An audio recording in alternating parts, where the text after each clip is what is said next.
Hello friends, welcome back to my channel Sonamoni kitchen. চলে এসেছি আবারও এক নতুন রেসিপি নিয়ে। সর্ষে পোস্ত বাটা দিয়ে মোরলা মাছের চচ্চড়ি রেসিপি। মোরলা মাছ নিয়েছি 200 গ্রাম। ভালো করে ধুয়ে পরিষ্কার করে নেব।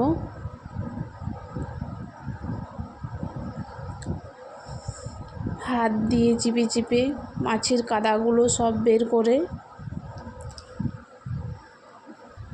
3 থেকে 4 বার ভালো করে সব ধুয়ে তুলে নেব।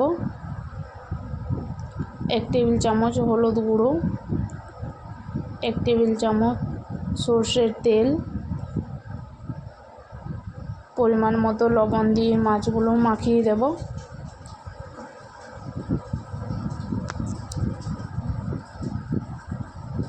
কড়াই চাপিয়ে দেব। সর্ষের তেল 6 টেবিল চামচ, পরিমাণ মতো হলুদ গুঁড়ো দিয়ে দেব, তাহলে মাছ ভাজার সময় তেল ছিটা লাগবে না। সব মাছগুলো দিয়ে ভেজে নেব। মাছ ভাজা হতে থাকুক, ততক্ষণে আমি মশলা বেটে নেব। 1 টেবিল চামচ কালো সর্ষে, 1 টেবিল চামচ পোস্ত, ছোট্ট সাইজের একটা পেঁয়াজ, 4 কোয়া রসুন, 4টে কাঁচা লঙ্কা। পোস্ত বাটা হয়ে গেছে, শিলনোড়াতে বেটে নিয়েছি। এক পিঠে মাছ ভাজা হয়ে গেছে, উল্টো পিঠটা একইভাবে ভেজে নেব।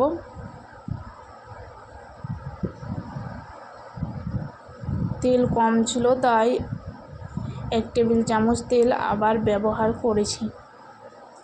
মাছ ভাজা হয়ে গেছে, তুলে নেব। মাছ ভাজা তেলে ফোড়ন দিয়ে দেবো, জিরে ফোড়ন, ছোট্ট সাইজে টমেটো কেটে রেখেছিলাম, দিয়ে ভেজে নেব।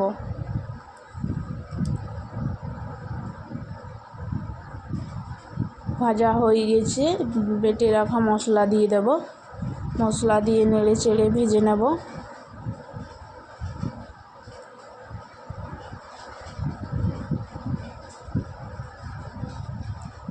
কম পরিমাণে জল মশলা ভাজার জন্য।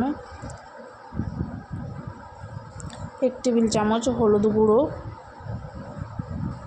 1 টেবিল চামচ লঙ্কার গুঁড়ো,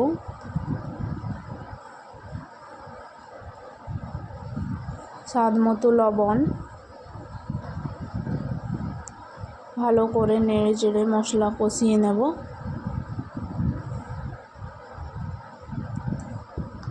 এই রেসিপি থাকলে ভাতের সাথে আর কিছুই লাগবে না, খুব টেস্টি হয় খেতে। বাড়িতে বানিয়ে দেখবেন, খুব সুন্দর, কম সময়ে হয়ে যায়। মশলা কষা হয়ে গেছে, কম পরিমাণে জল দিয়ে ফুটিয়ে নেব।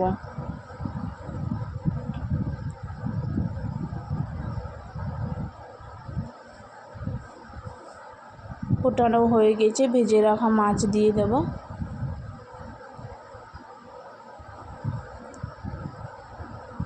মাছের সাথে ঝোল মাখো মাখো করে নামিয়ে দেব।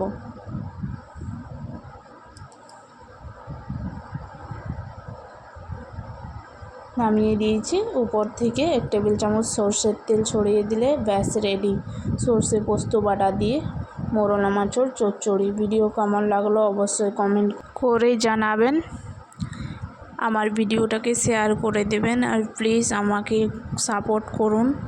আমার চ্যানেলটাকে সাবস্ক্রাইব করে দেন, আমার পাশে থাকুন।